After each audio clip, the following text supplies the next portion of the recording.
ಗೆಲ್ಲಿಸಿದ್ದ social ಮೀಡಿಯಾದ ಎದುರೇ ಸೋಲುತ್ತಿರುವ Modi, ತಾನೇ ತೋಡಿದ ಹೊಂಡಕ್ಕೆ ಬೀಳುತ್ತಿರುವ BJP, ಯುವಜನರ ಅಲೆಯ ಮುಂದೆ ಹತಾಶವಾಗಿದೆಯೇ ಆರ್ಎಸ್ಎಸ್? ಒಂದು ಕಾಲದಲ್ಲಿ ಸೋಷಿಯಲ್ ಮೀಡಿಯಾ ಎಂದರೆ ಬಿಜೆಪಿ ಎಂದರೆ ಸೋಷಿಯಲ್ ಮೀಡಿಯಾ ಎಂಬ ವಾತಾವರಣ ಆಯಿತು. ಚುನಾವಣೆಗಳನ್ನು ಗೆಲ್ಲಿಸಿದ ಡಿಜಿಟಲ್ ಪ್ರಚಾರ, ವೈರಲ್ ವಿಡಿಯೋಗಳು, ಟ್ರೋಲ್ ಸೇನೆ, ಐಟಿ ಸೆಲ್, ಕೋಟಿ ರೂಪಾಯಿಗಳ ವೆಚ್ಚದಲ್ಲಿ ಕಟ್ಟಿದ ಆನ್ಲೈನ್ ಸಾಮ್ರಾಜ್ಯ ಇವೆಲ್ಲವೂ ಬಿಜೆಪಿಯ ಅಜೇಯ ಶಕ್ತಿ ಎಂದು ಬಿಂಬಿಸಲಾಗುತ್ತಿತ್ತು. ಆದರೆ ಅಧಿಕಾರ, ಅಹಂಕಾರ ಮತ್ತು ಕೃತಕ ಪ್ರಚಾರದ ಮೇಲೆ ಕಟ್ಟಿದ ಯಾವುದೇ ಸಾಮ್ರಾಜ್ಯ ಶಾಶ್ವತವಾಗುವುದಿಲ್ಲ ಎಂಬುದಕ್ಕೆ ಇಂದಿನ ರಾಜಕೀಯವೇ ಜೀವಂತ ಉದಾಹರಣೆ. ಕಳೆದ ಒಂದು ದಶಕದಲ್ಲಿ ರಾಜಕೀಯ ಎದುರಾಳಿಗಳನ್ನು ಹತ್ತಿಕ್ಕಲು, ಅವರ ಪ್ರತಿಷ್ಠೆಯನ್ನು ಧೂಳಿಪಟ ಮಾಡಲು ಕತ್ತರಿಸಿ ಎಡಿಟ್ ಮಾಡಿದ ವಿಡಿಯೋಗಳು, ಪೇಡ್ ಟ್ರೋಲ್ಗಳು, ನಕಲಿ ಟ್ರೆಂಡ್ಗಳು ಮತ್ತು ಆಲ್ಗೊರಿದಮ್ಗಳನ್ನು ಬಳಸಲಾಗುತ್ತಿತ್ತು. ಆದರೆ ಇಂದು ಅದೇ ಸೋಷಿಯಲ್ ಮೀಡಿಯಾ ಆಡಳಿತದ ವಿರುದ್ಧ ಅಸಮಾಧಾನವನ್ನು ದೇಶದ ಮೂಲೆ ಮೂಲೆಗೂ ತಲುಪಿಸುತ್ತಿದೆ. ಒಂದು ಕಾಲದಲ್ಲಿ ಪಪ್ಪು ಎಂಬಂತಹ ಟ್ಯಾಗ್ಗಳನ್ನು ವೈರಲ್ ಮಾಡಿ ರಾಜಕೀಯ ನಿರೂಪಣೆಯನ್ನೇ ಬದಲಿಸಿದ ಡಿಜಿಟಲ್ ತಂತ್ರ ಇಂದು ಅದೇ ಮಾದರಿಯಲ್ಲಿ ಪ್ರತಿಕ್ರಿಯೆ ನೀಡುತ್ತಿದೆ. ಲಕ್ಷಾಂತರ ರೂಪಾಯಿ ವೆಚ್ಚದಲ್ಲಿ ತಯಾರಾಗುವ ಅತ್ಯಂತ ವೃತ್ತಿಪರ ವಿಡಿಯೋಗಳಿಗಿಂತ ಸಾಮಾನ್ಯ ಯುವಕರು ತಮ್ಮ ಮೊಬೈಲ್ನಲ್ಲಿ ಮಾಡುತ್ತಿರುವ 15 ಸೆಕೆಂಡ್ನ ವಿಡಿಯೋಗಳು ಹೆಚ್ಚು ವೀಕ್ಷಣೆ ಪಡೆಯುತ್ತಿರುವುದು ಇಂದಿನ ವಾಸ್ತವ. ಸೋಷಿಯಲ್ ಮೀಡಿಯಾದ ಆಲ್ಗೊರಿದಮ್ಗಿಂತ ದೊಡ್ಡದು ಜನರ ಮನಸ್ಥಿತಿ. ಜನರಲ್ಲಿ ಅಸಮಾಧಾನ ಹೆಚ್ಚಾದಾಗ ಆ ಅಸಮಾಧಾನವೇ ವೈರಲ್ ಆಗ್ತದೆ. ಅದನ್ನು ಹಣದಿಂದಲೂ, ಟ್ರೋಲ್ ಸೇನೆಯಿಂದಲೂ, ಜಾಹೀರಾತಿನಿಂದಲೂ ಶಾಶ್ವತವಾಗಿ ತಡೆಯಲು ಸಾಧ್ಯವಿಲ್ಲ.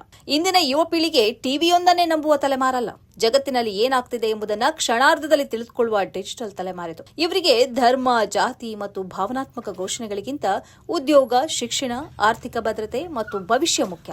11 ವರ್ಷಗಳಿಂದ ರಾಜಕೀಯ ಭಾಷಣಗಳಲ್ಲಿ ಒಂದೇ ವಿಷಯವನ್ನ ಪುನರಾವರ್ತಿಸಲಾಗಿರಬಹುದು. ಆದರೆ ಬೆಳಗ್ಗೆಯಿಂದ ರಾತ್ರಿ ತನಕ ಪರೀಕ್ಷೆಗೆ ಓದುತ್ತಿರುವ ವಿದ್ಯಾರ್ಥಿಗೆ, ಉದ್ಯೋಗಕ್ಕಾಗಿ ವರ್ಷಗಟ್ಟಲೆ ತಯಾರಿ ನಡೆಸುತ್ತಿರುವ ಯುವಕನಿಗೆ ಪ್ರಶ್ನೆ ಪತ್ರಿಕೆ ಸೋರಿಕೆ, ನೇಮಕಾತಿ ವಿಳಂಬ ಮತ್ತು ನಿರುದ್ಯೋಗವೇ ಎದುರಾದರೆ ಅವನು ಪ್ರಶ್ನೆ ಕೇಳುವುದು ಸಹಜ. ಕೃತಕ ಬುದ್ಧಿಮತ್ತೆ ಬಂದ ನಂತರ ಖಾಸಗಿ ವಲಯದಲ್ಲೂ ಉದ್ಯೋಗ ಕಡಿತವಾಗಿದೆ. ಸರ್ಕಾರಿ ಉದ್ಯೋಗ ಸಿಗುವುದೇ ಇಲ್ಲ ಎನ್ನುವ ಇಂತಹ ಸಂದರ್ಭದಲ್ಲಿ ಯುವಕರು ತಮ್ಮ ಬದುಕಿನ ಬಗ್ಗೆ ಉತ್ತರ ಕೇಳ್ತಿದ್ದಾರೆ.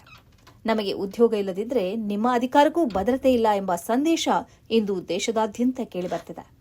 ಈ ಅಸಮಾಧಾನವನ್ನು ಅರ್ಥ ಮಾಡಿಕೊಳ್ಳುವ ಬದಲು ಪ್ರತಿಭಟನೆ ಮಾಡುವ ಯುವಕರನ್ನ ಅವಹೇಳನ ಮಾಡುವ ಭಾಷೆ ಬಳಸಿದ್ರೆ, ಲಾಠಿ ಚಾರ್ಜ್ ನಡೆಸಿದ್ರೆ ಅಥವಾ ಅವರ ಪ್ರಶ್ನೆಗಳನ್ನು ದೇಶದ್ರೋಹವೆಂದು ತಳ್ಳಿ ಹಾಕಿದ್ರೆ ಆ ಕೋಪ ಮತ್ತಷ್ಟು ಹೆಚ್ಚುತ್ತದೆ. ಇನ್ನೊಂದು ದೊಡ್ಡ ಸಮಸ್ಯೆ ಅಧಿಕಾರದ ಸುತ್ತ ನಿರ್ಮಾಣವಾಗುವ ಕೃತಕ ಭ್ರಮಾಲೋಕ. ರಾಜನಿಗೆ ಯಾವಾಗಲೂ ಒಳ್ಳೆಯ ಸುದ್ದಿಯನ್ನೇ ಹೇಳುವ ಆಸ್ಥಾನಿಕರಂತೆ ಇಂದು ಅನೇಕ ನಾಯಕರು ತಮ್ಮ ಸುತ್ತ ಕೇವಲ ಹೊಗಳುವವರನ್ನೇ ಇಟ್ಕೊಂಡಿದ್ದಾರೆ. ನಿಮ್ಮ ವಿಡಿಯೋ ಸೂಪರ್ ಹಿಟ್, ದೇಶವೇ ನಿಮ್ಮ ಜೊತೆ ಇದೆ, ವಿರೋಧ ಪಕ್ಷ ಮುಗಿದಿದೆ ಎಂಬ ವರದಿಗಳು ಮೇಲಕ್ಕೆ ಹೋಗ್ತವೆ. ಆದರೆ ನೆಲದ ಮಟ್ಟದಲ್ಲಿ ಜನ ಅನುಭವಿಸುತ್ತಿರುವ ಬೆಲೆ ಏರಿಕೆ, ನಿರುದ್ಯೋಗ ಮತ್ತು ಆರ್ಥಿಕ ಸಂಕಷ್ಟದ ನೈಜ ಚಿತ್ರ ಅಲ್ಲಿ ತಲುಪೋದೇ ಇಲ್ಲ. ಇದೇ ಕಾರಣಕ್ಕೆ ಇಂದು ಸಾಮಾಜಿಕ ಜಾಲತಾಣಗಳಲ್ಲಿ ಹೊಸ ಪ್ರವಾಹ ಕಾಣ್ತಿದೆ. ದೊಡ್ಡ ಸ್ಟುಡಿಯೋಗಳಲ್ಲ, ಸಾಮಾನ್ಯ ಯುವಕರ ಮೊಬೈಲ್ ಕ್ಯಾಮೆರಾಗಳು ಜನಾಭಿಪ್ರಾಯವನ್ನು ರೂಪಿಸುತ್ತಿವೆ.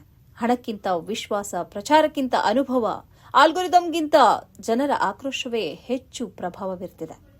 ಕೋಟಿ ರೂಪಾಯಿ ವೆಚ್ಚದಲ್ಲಿ ನಿರ್ಮಿಸಿದ ಡಿಜಿಟಲ್ ಕೋಟೆಗಳು ಕುಸಿಯಲು ಆರಂಭಿಸಿದಾಗ ಅದನ್ನು ಉಳಿಸಿಕೊಳ್ಳಲು ಯೂಟ್ಯೂಬ್, ಫೇಸ್ಬುಕ್, ಎಕ್ಸ್ ಹೀಗೆ ಎಲ್ಲ ಸೋಷಿಯಲ್ ಮೀಡಿಯಾ ಕಂಪನಿಗಳ ಮೇಲೆ ಒತ್ತಡ ಹೇರಿದರೂ ಅಥವಾ ಕೆಲವು ವಿಡಿಯೋಗಳನ್ನು ತೆಗೆಸಿದರೂ ಜನರ ಮನಸ್ಸಿನಲ್ಲಿರುವ ಅಸಮಾಧಾನವನ್ನು ಅಳಿಸಲು ಸಾಧ್ಯವಾಗ್ತಿಲ್ಲ.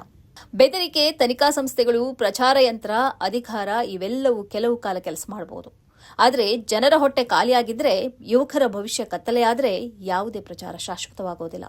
ಒಂದು ಕಾಲದಲ್ಲಿ ಬಿಜೆಪಿಯನ್ನು ಗೆಲ್ಲಿಸಿದ್ದ ಅದೇ ಸೋಷಿಯಲ್ ಮೀಡಿಯಾ ಇಂದು ಅದರ ವಿರುದ್ಧದ ಅಸಮಾಧಾನವನ್ನು ದೇಶದಾದ್ಯಂತ ಹರಡುತ್ತಿರುವ ಅಸ್ತ್ರವಾಗಿ ಬದಲಾಗಿದೆ. ಕೋಟಿ ರೂಪಾಯಿ ಖರ್ಚು ಮಾಡಿ ಕಟ್ಟಿದ ಡಿಜಿಟಲ್ ಕೋಟೆಯನ್ನು ಇಂದು ಮೊಬೈಲ್ ಹಿಡಿದ ಸಾಮಾನ್ಯ ಯುವಕರೇ ಛಿದ್ರಗೊಳಿಸುತ್ತಿದ್ದಾರೆ. ಇದು ಕೇವಲ ಸೋಷಿಯಲ್ ಮೀಡಿಯಾದ ಬದಲಾವಣೆಯೇ ಅಥವಾ ಭಾರತದ ರಾಜಕೀಯದ ಹೊಸ ಅಧ್ಯಾಯದ ಆರಂಭವೇ?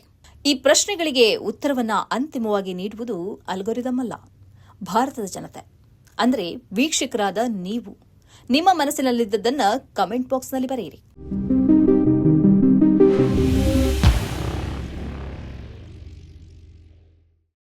ಈ ಕಾರ್ಯಕ್ರಮದ ಪ್ರಾಯೋಜಕರು Gadiyar group of companies,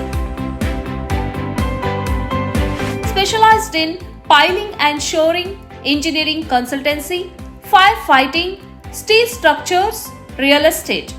Office, SIT Tower, Silicon Oasis, Dubai, UAE.